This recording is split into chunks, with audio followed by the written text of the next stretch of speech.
Give me some directions to get to you, The first dinner I'm going to share with you is going to be a zesty barbecue chicken in the crock pot and also some homemade coleslaw. I need some chicken. I had both these already taken out, so went ahead and just using tenderloins and chicken breast. Doesn't matter what you use. I'm going to do a 1/4 cup of brown sugar alternative, or you can use regular brown sugar, whatever you like. We're going to use 3/4 of a cup of this light Italian dressing, 2 tablespoons of Worcestershire, and we're going to do the rest of this bottle. It calls for a 12-ounce bottle in the recipe. This is an 18-ounce bottle, but I only have about up to here left. So we will just put the rest of the bottle in the crock pot, cook it on high for 4 to 5 hours or low for 6 to 8 hours. So we are going to cook it on high because I'm on lunch break right now. So I'm going to go ahead and put that in there, and then I'll show you what it looks like when it's all done. I think there's everything in the crock pot. Now we'll let it cook, and then we'll shred it up, and I'm going to make some coleslaw as well. So I'll show you how I make my coleslaw. For the coleslaw, we're going to use a 1/4 cup of light mayo, a 1/4 cup of plain non-fat Greek yogurt, a tablespoon of spicy mustard, a tablespoon of vinegar, and a teaspoon of sweetener, and some salt and pepper. This is definitely the best when it has been sitting in the refrigerator, so I'm making this at lunchtime so it can sit there all day, and there it is. We'll just throw all that together. The chicken has been cooking for 4.5 hours, and here's what it looks like. I'm going to shred it up. I'm going to be using some of these Carb Master buns. They're only 50 calories and 4 net carbs. And here is the chicken. You guys, this is really good. I love the combination of the barbecue sauce and the Italian dressing. It definitely makes it zesty and a little bit spicy. Really good, and I always love this coleslaw. I'm going to make one of my favorite things, the low-carb taco casserole, but I'm going to be changing it up just a little bit.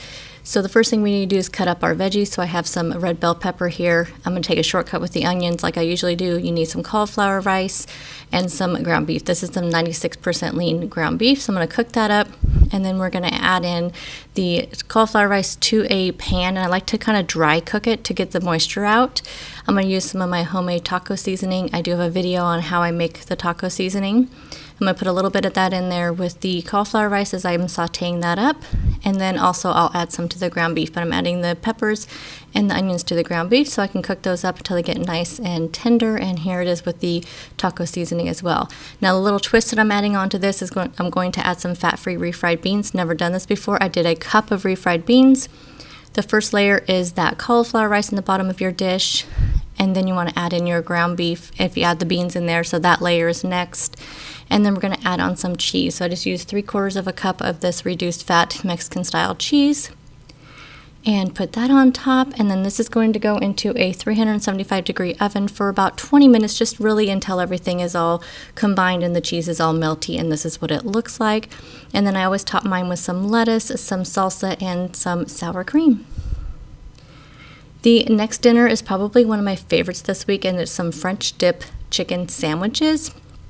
So first thing we want to do is we are going to saute up an entire onion. So I took an entire yellow onion, chopped it up. We're going to put that in with a little bit of butter, and then we are going to saute that up until they are nice and tender.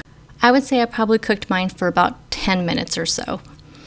And then we're going to need some chicken broth, so we'll need this to go into the crock pot. And then also we want to make a little bit of a paste. We're going to add some Worcestershire sauce and some flour. I just do 2 tablespoons of each. So we put the chicken in the crock pot, ready to go.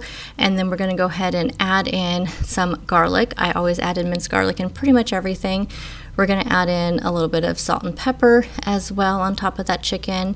And then meanwhile, the onions are getting nice and caramelized. Look at those onions. That is flavor. This is just nothing but flavor. We're going to add that on top of the chicken, and then we'll add in that chicken broth. And we just want to pour in about 3 cups of chicken broth on this. And then once we get our chicken broth in there, we're going to add in that little slurry thickening stuff we made with the flour and the Worcestershire sauce. So we're going to go ahead and put that in there. This is a lot of flavor too. This stuff is so good, you guys. So we're going to add that in there. I'm going to give it a good mix until it's nice and combined. And then this is going to cook on low for 6 to 8 hours until that chicken is nice and tender. And let me tell you, when I say tender, this chicken is so tender. It has so much flavor with that sauce. This is a dish from Skinny-ish. dish, I think is the name of I'll have it linked down below. So I'm just going to use some of these Carb Master buns. I'm going to use some reduced fat mozzarella cheese. I'm going to put this in the oven so it gets the cheese and the buns kind of nice and crusty. So I have that here on a sheet pan. I'm just going to put this into a 400-degree oven just until the buns get a little crispy and the cheese gets a little melty. And I am pairing this with some sweet potato fries I cooked in my air fryer. And look at this. I had this for like 3 days in a row. It is that good. I will definitely be making this many, many more times. So thank you guys so much for taking time out of your day to watch my video. And I will have all the links to these recipes down below. And I'll see you guys in the next one. Bye, guys.